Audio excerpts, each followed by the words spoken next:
Right, let's set the stage. In the world of American politics, where every day seems to bring a new headline, a new controversy, or a new twist, it's easy to become numb to the chaos. But every so often, something happens that cuts through the noise. A moment so explosive, it forces everyone to stop and pay attention. American politics often feels like a roller coaster on fire. The pace is relentless, the stakes are sky high, and the players are always looking for an edge. But even in this environment, some moves stand out as truly seismic. Enter Tulsi Gabbard, a figure who's never been afraid to challenge the status quo. Once a Democratic Congresswoman, now serving as Director of National Intelligence under Trump, Gabbard has always marched to the beat of her own drum. Her reputation for independence and her willingness to speak out have made her both a lightning rod and a wild card in Washington. On July 17, 2025, Gabbard stepped up to the microphone and dropped a political grenade. She claimed, in no uncertain terms, that a treasonous conspiracy had been orchestrated to sabotage Trump's 2016 victory. The accusation wasn't just bold, it was incendiary, suggesting that powerful forces within the government had worked in secret to undermine the will of the voters.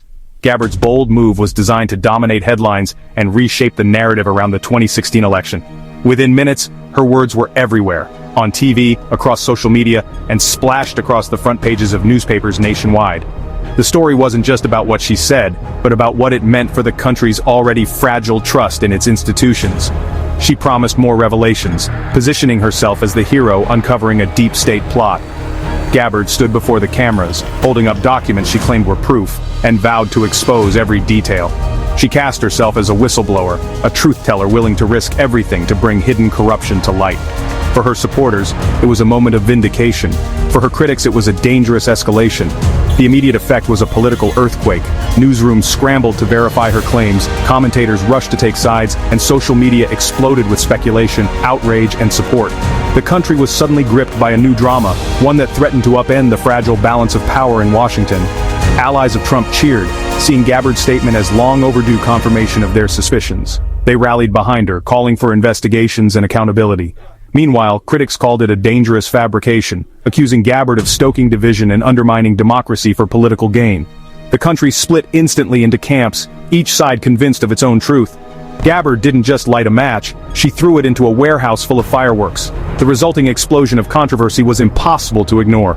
Every network, every pundit, every citizen with a smartphone was suddenly part of the conversation, debating what was real, what was spin, and what it all meant for the future. It's a story about power, loyalty, and truth in modern America. It's about the lengths people will go to protect their side, and the risks they'll take to expose or conceal the truth. In a nation already divided, Gabbard's move was a reminder of just how high the stakes have become. The battle lines were drawn instantly. Politicians, pundits, and ordinary Americans alike found themselves forced to pick a side, as the story dominated every conversation from the halls of Congress to kitchen tables across the country. Whether we want to or not, we're all watching the show. In this new chapter of American politics, the stakes are higher, the drama is deeper, and the consequences are more unpredictable than ever before. Gabbard used the term seditious conspiracy. It's a federal crime involving a plot to overthrow the U.S. government by force. Gabbard accused Obama-era officials of conspiring against Trump. She claimed they used Russian interference stories to undermine Trump. Her accusation paints a picture of a vast, shadowy network within the government. Critics argue her evidence is thin and lacks concrete proof. Gabbard's claim is explosive, framing political opponents as enemies of the state. By using seditious conspiracy, she links these officials to violent insurrectionists. It's a powerful, controversial way to frame the debate. Her narrative turns political conflict into an act of war against the American system. It's a deeply divisive claim that reshapes the political landscape. To truly understand the twists and turns of this story, you first need to know who Tulsi Gabbard is, and why she's become such a polarizing figure in American politics. Gabbard's journey is anything but ordinary. Born in American Samoa and raised in Hawaii, she entered public life at a young age, becoming the youngest woman ever elected to a U.S. state legislature at just 21. Her background is a blend of military service, progressive activism, and a willingness to defy party lines, making her both unpredictable and fascinating to watch. Her political journey has been a winding road, marked by bold decisions and controversial stands. Gabbard's early years in Congress saw her championing issues like veterans' rights and environmental protection, earning her a reputation as a rising star among progressives, but she never seemed content to simply follow the crowd. Once a Democrat, she quickly became a maverick, challenging the party establishment on issues ranging from foreign policy to civil liberties. Her willingness to break ranks set her apart, and sometimes put her at odds with her own colleagues. In 2016, she made headlines by endorsing Bernie Sanders for president, a move that angered party elites and signaled her independence. For many, this was the moment Gabbard truly stepped out of the Democratic mainstream, embracing a more iconoclastic role. Over time, Gabbard's path veered sharply to the right. Disillusioned with what she called the elitism and corruption of the Democratic Party, she made the dramatic decision to leave, publicly announcing her departure and criticizing the party's direction. She soon became a regular presence in right-wing media, appearing on Fox News and conservative podcasts, where she critiqued the left, the so-called deep state, and what she described as threats to American freedom. Her voice resonated with a new audience, even as it alienated many former allies. For her supporters, Gabbard's appointment as Director of National Intelligence was a natural evolution, a chance for her to bring her outsider's perspective to the heart of government. They see her as a truth-teller, unafraid to challenge entrenched interests. But critics argue that her recent moves are less about principle and more about staying relevant in a rapidly shifting political landscape. They see her as a political opportunist, willing to change allegiances and ideologies to maintain her public profile. Gabbard's claim of seditious conspiracy is, in many ways, the culmination of her political identity, a bold, headline-grabbing move that both excites her base and infuriates her detractors. It's a strategy that keeps her at the center of controversy. Whether you see her as a courageous whistleblower or a savvy opportunist, there's no denying that Tulsi Gabbard's actions are perfectly in line with the public persona she's carefully crafted over the years, a persona built on defiance, independence, and a knack for seizing the spotlight. Her dramatic claims and unapologetic style continue to energize her supporters, spark heated debate, and ensure that Tulsi Gabbard remains a force to be reckoned with in American politics. Gabbard's massive accusation begs the question, where's the proof? She has made bold claims that have sent ripples through the political landscape, but the evidence she presents must withstand scrutiny. The stakes are high, and the implications of her accusations are profound. She presented over 100 pages of declassified documents. These documents, she asserts, contain the smoking gun that will expose the truth.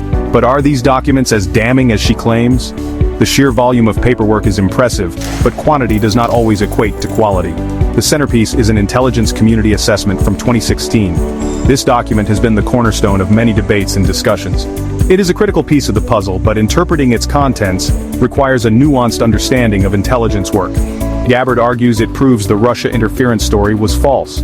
She highlights specific sections pointing to what she believes are inconsistencies and misinterpretations. Her argument is that the narrative of Russian interference has been exaggerated or even fabricated. Critics describe her evidence as thin gruel. They argue that her interpretation of the documents is selective and lacks the context needed to draw such sweeping conclusions. The skepticism is palpable, and many experts remain unconvinced. Her argument requires a massive rhetorical leap.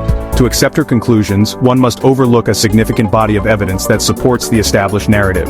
It's a leap that many are unwilling to make without more substantial proof.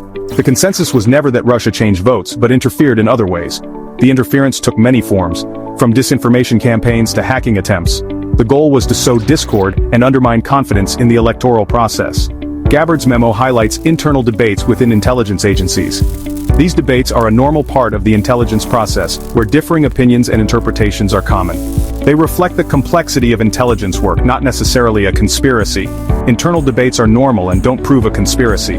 Disagreements among analysts are to be expected, especially on issues as complex and politically charged as election interference. These debates are part of the rigorous process of intelligence analysis. Her documents don't identify anyone who knowingly pushed false information.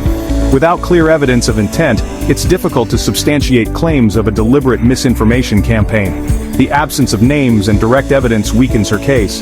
Gabbard's case is built on insinuation, not concrete proof. She relies heavily on the implication that something nefarious occurred, but implications alone are not enough. Concrete evidence is necessary to support such serious allegations. Her evidence contradicts previous investigations' findings. Multiple investigations have concluded that Russia did interfere in the 2016 election, albeit not by changing votes directly. These findings are based on extensive research and analysis. Those investigations concluded Russia ran an influence campaign to help Trump. The methods included social media manipulation, hacking, and releasing stolen information. The goal was to create chaos and benefit specific political outcomes. Gabbard's documents offer a different interpretation of old facts. She presents an alternative narrative, but it is one that requires a significant departure from the established understanding. Her interpretation is controversial and not widely accepted. It's a narrative of conspiracy spun from routine bureaucratic discussions. The mundane nature of these discussions is transformed into something sinister in Gabbard's narrative. However, without solid evidence, her story remains speculative and unproven. Gabbard's claim doesn't exist in a vacuum. Russian interference in the 2016 election has been thoroughly investigated. 4 major investigations paint a different picture from Gabbard's. The bipartisan Senate Intelligence Committee found Russia aimed to help Trump. The Mueller report confirmed Russia's interference methods. The Durham report found no evidence of a politically motivated plot. These investigations reach the same conclusion Gabbard claims is a lie. Gabbard's narrative contradicts established findings. Her claim is like saying the Titanic was sunk by a giant squid. The evidence doesn't support her explosive allegations. Seditious conspiracy has a high legal bar. It requires proof of a plot to use force against the government. Gabbard's evidence lacks the element of force. Political opposition and bureaucratic missteps aren't seditious conspiracy. Her claim relabels political conflict with severe criminal charges. It's like accusing someone of armed robbery for cutting in line. Her accusations make for great headlines, but would likely fall apart in court. The legal standard for seditious conspiracy is much higher. Gabbard's narrative is a political maneuver, not a legal case. Her claims fire up supporters but lack courtroom substance. The evidence simply isn't there to support her explosive allegations. Gabbard's accusations have real-world consequences. They can chill intelligence analysts and harm international trust. Allies may question the professionalism of U.S. intelligence. Domestically, the political fallout deepens divisions. Trump's allies embrace Gabbard's narrative while critics warn of violence. Reckless rhetoric can incite threats and violence. Words from leaders matter and can lower the bar for political discourse. The country moves away from policy debates to a zero-sum battle. It's a dangerous place for any democracy to be. Gabbard's words sparked an internet explosion. Social media reactions mirrored a divided America. Supporters celebrated her as a patriot. Critics mocked her evidence. Memes and hashtags fueled a digital civil war. Gabbard's team aimed to win public opinion, not a legal case. The narrative solidifies in echo chambers, regardless of facts. Many Americans express exhaustion with constant political warfare. The digital tug-of-war reflects real-world divisions. It's the main event, amplifying the country's deep divides. Gabbard's campaign isn't a one-day story. She aims to pressure the DOJ for a criminal investigation. This would be a political victory for Trump, validating deep state claims. Gabbard's move secures her political future within the MAGA movement. Her strategy elevates her status as a populist warrior. However, baseless claims could damage her credibility. Her actions risk weakening U.S. intelligence institutions. Gabbard's claim is a defining moment in America's political narrative. It's a high-stakes gamble, forcing everyone to take a side.